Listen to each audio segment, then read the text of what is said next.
प्रस्ताव को विपक्षी एकता का सूत्र बता रही है। उसका कहना है कि इस डिनर पार्टी में बहुत सारे लोग आए थे तो विपक्षी एकता का सूत्र रहा है। 17 दलों की इस बैठक से शिवसेना उद्धव ने अपने को दूर रखा था और राहुल गांधी के सावरकर पर दिए गए बयान से नाराजगी जताई थी। कांग्रेस पार्टी अब किसी संवेदनशील मुद्दे पर ऐसी प्रतिक्रिया नहीं देगी जो किसी क्षेत्रीय पार्टी की भावना से जुड़ी हो, यह कहना है कांग्रेस पार्टी का। गांधी माफी नहीं मांगते, मैं सावरकर नहीं हूं कि राहुल गांधी के बयान पर बीजेपी ने वीर सावरकर का इसे अपमान। महाराष्ट्र में कई संगठनों ने इस पर नाराजगी जाहिर की थी। इस पर उद्धव ठाकरे को भी स्टैंड लेना पड़ा था। इस बीच वीर सावरकर के पोते रंजीत सावरकर ने राहुल गांधी को खुली चुनौती दी है कि वे सावरकर के माफीनामे का कोई सबूत दिखाएं या फिर कोर्ट का सामना करें। सावरकर के पोते ने राहुल गांधी के विवादास्पद बयान के बाद उद्धव ठाकरे से कहा कि अगर वो वीर सावरकर का सम्मान करते हैं तो राहुल गांधी से माफी मंगवाएं। कांग्रेस के डिनर पार्टी को लेकर टीएमसी ने साफ किया है कि ममता दीदी सिर्फ राहुल के निष्कासन के मामले में उनके साथ है। 2024 के चुनाव से इसका कोई लेना देना नहीं है और इसका ऐलान वो पहले ही कर चुकी हैं कि वो अलग चुनाव लड़ेंगी, तो इसको सिर्फ इसी मामले से जोड़कर देखा जाना चाहिए। उधर नीतीश कुमार कांग्रेस पार्टी सहित महागठबंधन का नेतृत्व करते हैं, लेकिन राहुल के निष्कासन के मामले पर वो बिल्कुल चुप है। ड्राइविंग सीट को लेकर क्षेत्रीय पार्टियां अपनी नसीहत पहले भी दे चुकी हैं, समाजवादी पार्टी और दूसरी पार्टियां आरजेडी। सवाल यह है कि अदालती फैसले को अदालत में चुनौती देने के बजाय कांग्रेस पार्टी इसे राजनीतिक लड़ाई बना रही है। लेकिन क्या राहुल को हीरो बनाने की एक कोशिश अन्य दलों को मंजूर है? ये एक बड़ा सवाल है कि क्या इस पूरे मुद्दे पर जो अन्य दल हैं वो राहुल गांधी के साथ में है कि नहीं, कांग्रेस पार्टी के साथ में है कि नहीं। और भारत के महान क्रांतिकारी और स्वतंत्रता सेनानी विनायक दामोदर सावरकर पर राहुल गांधी द्वारा दिए गए बयान की चौतरफा निंदा हो रही है। वीडी सावरकर के पोते रंजीत सावरकर ने कहा है कि राहुल गांधी को बयान पर माफी मांगनी चाहिए और अगर वे ऐसा नहीं करते हैं तो वे उनके खिलाफ प्राथमिकी दर्ज कराएंगे। राहुल गांधी है कांग्रेस को माफी मांगने को मजबूर कर सकते हैं, तो उन्होंने वो मांग करना चाहिए। अगर वो सावरकर का सम्मान करते हैं तो उन्होंने ये इस बोलना ही ये नहीं है, उन्होंने उस पर कार्रवाई करना भी आवश्यक है। राहुल गांधी हर बार जब अपमान करते हैं तो हमने उस पर कानूनी कार्रवाई की है। बीच में महाराष्ट्र में उन्होंने जो स्टेटमेंट किया था उसके अगेंस्ट पुलिस केस भी मैंने की है।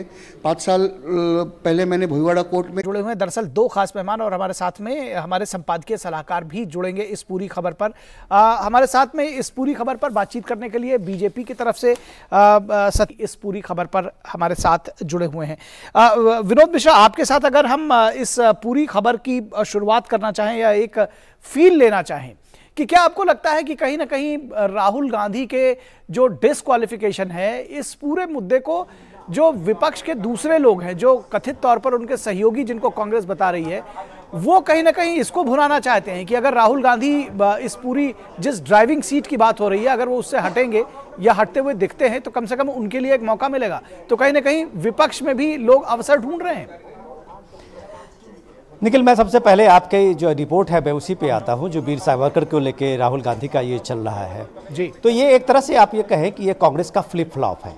ये फ्लिप फ्लॉप मैं इसलिए कह रहा हूँ कि एक वीर सावरकर को लेके कांग्रेस ने अपना अलग अलग समय में कैसे कैसे स्टैंड बदला है और किस तरह से आप ये देखिए कि परसों तरसों से राहुल गांधी के ट्वीट और कांग्रेस के ट्वीट में ये आया कि डरना मना है। और ये डरना मना है का ये ट्वीट आता है और ये जो पहला उसके बाद ट्वीट आता है अदालती कार्रवाई के बाद, सूरत की अदालत के फैसले के बाद, तो वो साफ साफ कहते हैं कि वो गांधी हैं, सावरकर नहीं है, माफ़ी का सवाल ही नहीं है। तो अब ये सवाल है कि इन सब चीज़ों के करते करते जब कल डिनर पार्टी थी जो मल्लिकार्जुन खड़गे अपने आवास पे उन्होंने बुलाया था, 17 के लगभग पार्टियां रीजनल पार्टी से लेके और सारी पार्टियां वहां जमा हुई थी। तो एक तरह से मल्लिकार्जुन खड़गे का वो एक अभियान था, वो प्रोजेक्शन था कि विपक्ष की एकता है, जो राहुल गांधी के खिलाफ में जितनी भी चीज़ें हो रही है उसके लिए कि वो पॉलिटिकल बैटल बनाना है और राहुल गांधी को एक तरह से वो प्रोजेक्शन एक हीरो के रूप में करते आ रहे हैं, जो आपने अपनी रिपोर्ट में बताई है। अब सवाल ये है कि आखिर अगर ये डरना मना है तो फिर शिवसेना के दबाव में या शिवसेना के बाइकआउट करने के कारण आपने क्यों इन चीज़ों को प्रस्ताव में लाया और इस एक तरह से आप एक रिजोल्यूशन लिया है कि आगे से कांग्रेस किसी भी इस तरह के जो सेंसिटिव इश्यू हैं, जिस सेंसिटिव इश्यू को लेके कोई क्षेत्रीय पार्टियां आहत होती है, उनकी भावना आहत होती है, उसका जिक्र वो कभी भी पब्लिक डिस्कोर्स में या ऐसी चर्चा में नहीं करेंगे।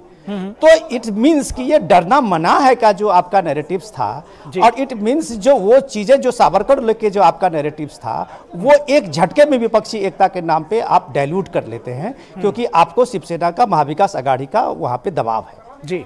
अब रही बात दूसरी बात कि ये वीर सावरकर को लेके आप देखिए ये कितनी बार ये फ्लिप फ्लॉप है। ये कल से हम लोग इस चर्चा को देखते रहे हैं। मैं थोड़ी सी इसकी भूमिका में आपको और पीछे देखूं कि अब सबसे पहले इंदिरा गांधी ने 1966 में शायद, मुझे जहां तक याद है, वीर सावरकर का देहांत हुआ था। तो इंदिरा जी सबसे पहले उनके नाम पे स्टाम्प, जो पोस्टल स्टाम्प था, उन्होंने बड़े कटआउट को पार्लियामेंट में लगा रहे थे जी। तो उस समय में उनकी तुलना की गई थी कि ये सावरकर जो है वो एक तरह से उन्होंने अंग्रेजों के सामने में झुके हैं, माफी मांगे हैं, और इसलिए उनको इतने राष्ट्रनायक के रूप में, वीर सावरकर के रूप में, स्वतंत्र वीर सावरकर के नाम में महिमा मंडित नहीं करना चाहिए। ऐसे उनको टू नेशन थ्योरी के जनक में जिन्ना के साथ खड़ा कर देते हैं। तो ये जो कांग्रेस की अलग अलग थ्योरी, अलग अलग फ्लिप फ्लॉप है, उसको आप देखिए कि हर बार वो जब भी, वही भी महाराष्ट्र के भारत जोड़ो यात्रा में आप देखिए कि राहुल गांधी जब उन्होंने मेक इन इंडिया को रेप इन इंडिया बताया था और लोगों ने माफी मांगने की बात कही थी, तो उन्होंने कहा मैं सावरकर नहीं हूं। तब भी महाराष्ट्र विकास आघाड़ी ने इसका विरोध किया था और वहां ये बात उठी थी। वही रंजीत सावरकर जो कह रहे हैं वो वही एक केस का ये हवाला दे रहे थे। उन्होंने तब भी कोर्ट में इसकी अवमानना की बात की थी और वो बात कार्रवाई अभी चल रही है। चलिए, तो सवाल ये है निखिल, मेरा सवाल ये है कि आप इतने एक महान नायक, उसको लेके आप अपने अपने खेमे में एक नैरेटिव्स देते हैं और किसी एक एपीजमेंट पे उसको ले जाते हैं, तो जाहिर सी बात है कि ये आपकी पार्टी के लिए और व्यक्तिगत रूप से आपको उसके लिए एक नुकसान उठाना जी, निश्चित तौर पर नुकसान है। और कितना नुकसान है विजय कौशिक जी इसको बताएंगे। विजय कौशिक जी सेंटिमेंट्स का ध्यान रखेंगे, आगे से ऐसे बयान नहीं आएंगे। तो एक तरफ तो कहते हैं कि माफी नहीं मांगेंगे और दूसरी तरफ उसी तरफ जाते हुए देखते हैं, क्योंकि सबको साथ लेकर चलना है। निखिल भाई, सबसे पहले तो मैं आपको स्पष्ट कर दूं कि राहुल गांधी जी किसी डर की वजह से कोई, राहुल गांधी जी ने कोई नई बात तो नहीं कही है, लेकिन इतिहास को लेकर भी कई मतभेद हैं समाज के अंदर। जैसे इसमें भी कोई शक नहीं है कि सावरकर जी ने इस देश की लड़ाई लड़ी, उन्होंने किस तरह से अपनी सजा काटी काले पानी की, और लेकिन इतिहास में है, महंगाई है, बेरोजगारी है, उन मुद्दों पर हमें ज्यादा फोकस करना चाहिए। तो ये मैं आपको स्पष्ट कर रहा हूं कि कांग्रेस पार्टी ने निर्णय किसी के दबाव में नहीं लिया है, बल्कि इतिहास के साक्ष्यों में जो गड़बड़ झाला है। हमने पहले भी भाजपा सरकार से कहा था, राहुल गांधी बोलेंगे पूरा देश बोलेगा, भाई जो नहीं, क्योंकि फिर ये चर्चा बहुत लंबी होगी। और अब जो रंजीत सावरकर ने दावा किया है दरअसल कि वो कोई भी डॉक्यूमेंटेड एविडेंस दिखाएं और वो उस पर कोर्ट भी जाने के लिए कह रहे हैं, बहरहाल वो स्वतंत्र हैं। लेकिन मैं आपके सवाल का जवाब नहीं, आपके सवाल का जवाब सतीश लखेड़ा जी से लूंगा। जी, सतीश लखेड़ा जी ये कह रहे हैं किसी तरह का दबाव नहीं है, जबकि ऐसा लगता है कि जब ये बयान आया उसके बाद जो उद्धव ठाकरे की जो प्रतिक्रिया थी उस पर कहीं ना कहीं दबाव में है, और दबाव में ममता बनर्जी से लेकर के और अखिलेश यादव से लेकर के जो तमाम विपक्ष के जो बयान हैं उनको लेकर के भी कांग्रेस दबाव में है। निखिल जी, जो कांग्रेस ने देखिए वीर सावरकर को लेकर कितना अपमान किया। अरे जिस व्यक्ति ने 1901 में 1966 में पार्लियामेंट में हमारी कई नेताओं ने, जो राष्ट्रवादी विचारधारा के, उन्होंने कहा कि सदन में शोक होना चाहिए। उन्होंने कहा नहीं, ये संसद के सदस्य नहीं थे। मगर जब चर्चिल की मौत हुई तो भारत की संसद में हुआ, उनके साथ लगातार अपमान हुआ। और 2019 में अशोक गहलोत की सरकार ने राजस्थान, वहां मुंबई में, उसमें 10,000 रुपए का व्यक्तिगत अंशदान दिया, प्रशंसा की। इसलिए आज जिस तरीके से उनके एक गठबंधन के साथी ने किया, यहां बाल ठाकरे जी के द्वारा सदैव कांग्रेस की इस नीति का विरोध किया गया, मगर आज गठबंधन के बाद पहली बार कांग्रेस की ये दुर्गति हो गई है कि उनका स्टैंड जिस तरीके से बदला है। नहीं तो मौत के बाद भी उस व्यक्ति को, और जीवन के समय भी और जीवन के बाद भी अपमानित किया गया।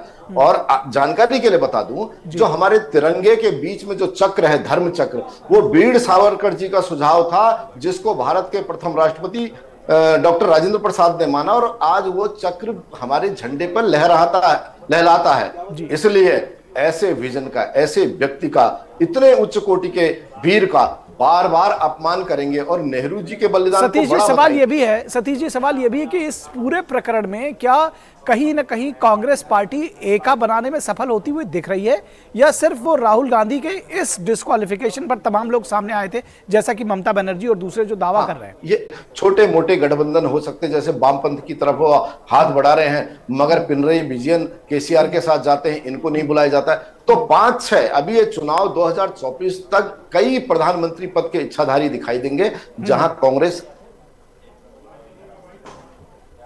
जी चलिए, आपकी आवाज सतीश जी, आपको रोकना चाहूंगा, आपकी आवाज हम तक नहीं पहुंच रही है, तो आपको दोबारा कहेंगे। विजय कौशिक जी, आपसे इससे पहले कि आप अपने सवाल का जो अपनी बात रखना चाह रहे हैं वो बात बताएं, लेकिन उसके साथ साथ ये भी समझना चाहेंगे कि क्या आपको लगता है कि कांग्रेस कहीं ना कहीं जो बाकी उसके सहयोगी दल जो एक समय था जो कांग्रेस के पीछे चला करते थे और तमाम जब इस तरह के मोर्चे बनते थे वो कांग्रेस के बिना संभव नहीं थे, लेकिन शायद अब उसको एक मोर्चा बनाने के लिए तमाम, जिसको कहते हैं कि दर दर की ठोकरें खाना, उस स्थिति पर पहुंच गई कांग्रेस। तमाम सारे दलों के पास जा रही है, कोई कभी एब्सेंट हो जा रहा है किसी मुद्दे पर, कभी कोई एब्सेंट हो जा रहा है, वो कह रहा है कि इस मुद्दे पर तो हम आपके साथ में हैं लेकिन चुनाव साथ नहीं लड़ेंगे। लेकिन भाई कांग्रेस पार्टी ये जानती है, हमारे सभी नेतागण ये जानते हैं। तो सतीश लखेड़ा जी भी इस पर जाहिर सी बात है वो भी जवाब देना चाहेंगे, इसलिए मैं इस चर्चा को यहीं तक रखूंगा। मैं एक सवाल जरूर लेकर जाऊंगा अपने संपादकीय सलाहकार। मैं उसी की बात से आता हूं पहला, कि वो कह रहे थे कि ये सारे आम आदमी पार्टी या ममता बनर्जी या सारे जो पॉलिटिकल पार्टी अभी इनके डिनर पार्टी में आ रहे हैं या वो काला कपड़ा पहन के पार्लियामेंट में प्रदर्शन कर रहे हैं, वो शायद उनकी एक मजबूरी ईडी भी है। तो ये बात, इस बात को विजय जी स्वीकार करते हैं कि ये विपक्षी दलों का कोई अपनी विचारधारा की अपनी ये गठबंधन नहीं है, ये उनकी कहीं ना कहीं कोई मजबूरी है। अगर आम आदमी पार्टी अगर इनके साथ में कदम ताल करते हुए विजय चौक तक वो प्रदर्शन में जा रही है, तो डेफिनेटली वो जो विजय जी कह रहे थे कि शायद वो ईडी का ही कुछ इस तरह का खौफ है उन पे, क्योंकि ये मोदी सरकार भ्रष्टाचार के खिलाफ में कार्रवाई करते हुए दिखती है और इसे दिखने के चक्कर करते हुए दिखती है। और इसे दिखने के चक्कर में आप ये देखिए, शायद उनको याद भी होगा कि अभी तक ईडी की कार्रवाई भी ममता बनर्जी के 2 मंत्रियों का इस्तीफा हो चुका है, 2 मंत्री जेल, अभी नोटों की वो लोगों के सामने में आया जी जी जी जी। तो ये सब ईडी की कार्रवाई है। तो आप भ्रष्टाचार बनाम भ्रष्टाचार का ये मुद्दा लेके कि, लेकिन हमारा जो आज का डिस्कशन है, मैं हम अपने जो हमारे मेहमान हैं मैं चाहूंगा कि वो लोग इस डिस्कशन पे आए कि भाई ये सीधे सीधे जो ये राहुल गांधी का जो ये डिस्क्वालिफिकेशन का मामला है वो अदालती मामला है। सूरत कोर्ट से राहुल गांधी के जज के ऊपर जवाब है, कम से कम इसको ऑन एयर तो नहीं कहते आप आकर, लेकिन चलिए जी जी एक सवाल आप विजय जी दबाव रहा हो, क्योंकि जिस तरह से सुप्रीम कोर्ट के पूर्व न्यायाधीश को भाजपा ने, चलिए ये अब न्यायाधीशों का अपॉइंटमेंट के मत आ जाइएगा। विनोद जी बहुत जल्दी से अपनी बात रखिए, उसके बाद मैं विजय जी के ही बात को थोड़ा सा जोड़ रहा हूं कि विजय जी जो कह रहे हैं कि अभी जो उनके पार्टी का जो मंथन है उससे ये बात निकल के आई है कि वो कह रहे थे कि कहीं उनके जो लीगल सेल है उनकी लीगल सेल से चूक हुई है, वो इस केस को अच्छी तरह से फाइट नहीं कर पाए। अब ये उनको बताइए कि 1 हफ्ते हो गए हैं सेशन कोर्ट के उस फैसले को आए हुए और कांग्रेस पार्टी अभी तक कहीं अपील नहीं की, कि जहां उनके पास इतने ऑप्शन है कि सेशन कोर्ट में अपील में जा सकते हैं, फिर वो हाई कोर्ट आ सकते हैं, वो सुप्रीम कोर्ट तक जा सकते हैं, ये कानूनी प्रक्रिया में आने के बहाना में वो कहते हैं कि वो अभी तक ट्रांसलेशन नहीं हुआ। जी जी जी जी जी। और ये बात जवाब ले लेते हैं सतीश लखेड़ा जी से। आपकी बात समझ गए विनोद जी, दरअसल जो आप प्रश्न उठा रहे हैं वही सवाल कहीं ना कहीं घुमा फिरा करके कई बार और सीधे सीधे तौर पर उठाया गया है और बीजेपी लगातार इस पर कहती भी रही है। सतीश जी, जो सवाल इन्होंने अभी उठाए विजय जी ने, उन्होंने कहा जज के ऊपर भी एक शंका व्यक्त की और कहा हमारे वकील वहां नहीं थे। जिस तरह से अभी विनोद जी बता रहे हैं कि 1 हफ्ता बीत गया, अभी तक अदालत में उस जो ट्रांसलेशन है गुजराती में उसका अभी तक कांग्रेस जो है उसका ट्रांसलेशन ही कर रही है। खुशी मनाई और कहा न्यायालय पे हमारा विश्वास है।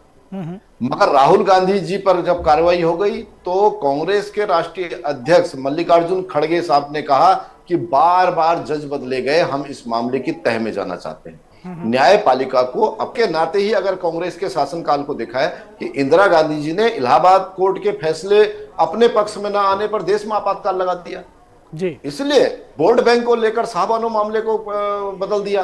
कांग्रेस पार्टी जितने नेता, राहुल गांधी क्या यहाँ पे पहली बार कांग्रेस पार्टी को लगा है कि जिस तरह से उन्होंने मदमस्त हाथी की तरह कुचलते हुए विचारधाराओं का अपमान किया, संस्थानों का अपमान किया, वो अब सामने आ रहा है। अब एक लाइन वीर सावरकर पे नहीं बोल सकती कांग्रेस। अगर उन्हें देश में राजनीति करनी है तो देश के वीरों का सम्मान करना पड़ेगा। ये वो युग प्रारंभ हो चुका है और कम से कम कांग्रेस को आईना दिख गया है। चलिए इस चर्चा को यहीं विराम दे देंगे। सतीश लखेड़ा जी बहुत शुक्रिया आपका, विजय कौशिक जी आपका शुक्रिया और विनोद मिश्रा जी आपका भी शुक्रिया हमारे साथ जुड़ने के लिए और चर्चा को आगे बढ़ाने के लिए। बहुत शुक्रिया आप सभी का।